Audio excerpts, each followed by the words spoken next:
Jason. Great, thank you very much, Holly. Now, we are fast approaching the season of overeating and overspending. It's no wonder our New Year's resolutions are often to lose weight and save some money.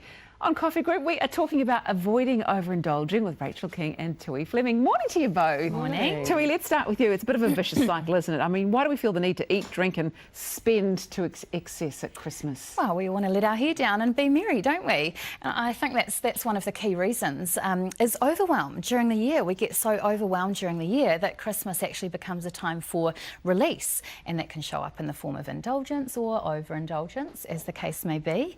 But I think the other thing, there's a couple of other reasons as well. It can be a really tough and sorrowful time for some people, you know, people who have lost loved ones during the year. So the eating, the drinking, the spending, that actually is a form of distraction, isn't it, and a form of comfort for those people. And then expectations, societal norms, it's just what we do at Christmas time. But I think we're starting to see the tide turn, aren't we, in terms of people being more clued up around moderation and well-being. Yeah, and also there are a lot of parties. You're invited to a lot of things, so it is easier to overindulge.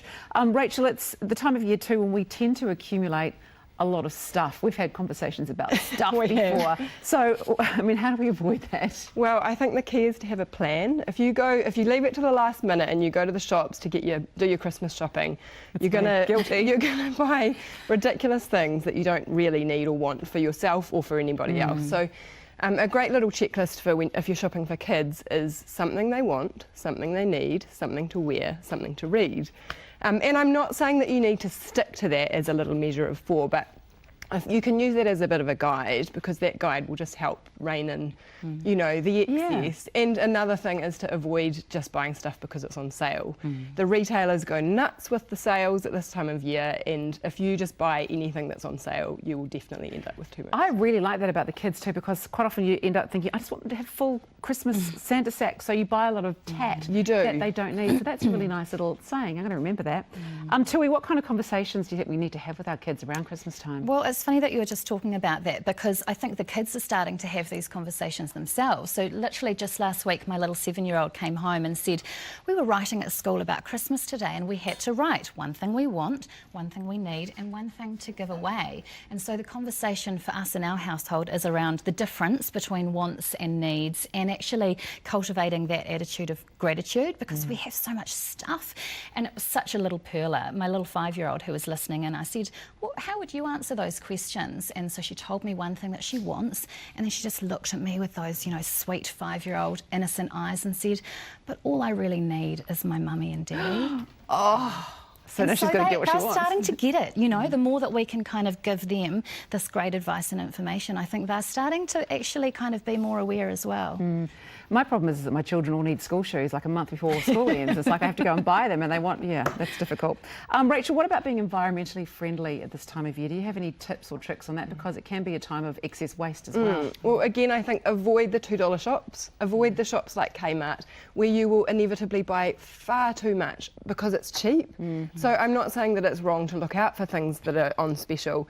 However, you're far more likely to end up with too much stuff that a lot of it goes straight to landfill after Christmas. And then on the wrapping paper side of things, glossy wrapping paper goes straight to landfill. It can't be recycled. And there are some beautiful craft, like brown kind of craft wrapping papers with beautiful patterns. So on the paper recycling side, go for the craft.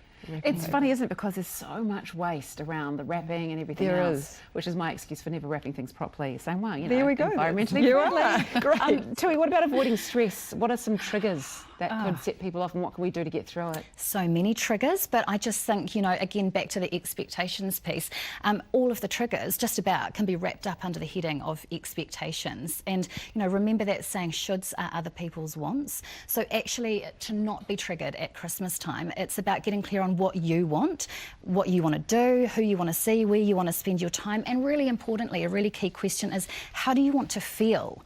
Because when you get really clear on how you want to feel, you actually can make much more aligned decisions. And I'll give you a little example. So you will find it so much easier to stop saying yes, yes, yes, and no to the more demands on you if you know you want to feel, for example, vibrant or playful or free. So when you get really clear on how you want to feel, your behaviour will align with that, and you'll make better decisions, which are less stress decisions. Yeah, that's great advice. Also, I was just thinking extended family can be, you know, lovely, but also a little bit trying around that Christmas too. Do you have a final tip for us, Rachel?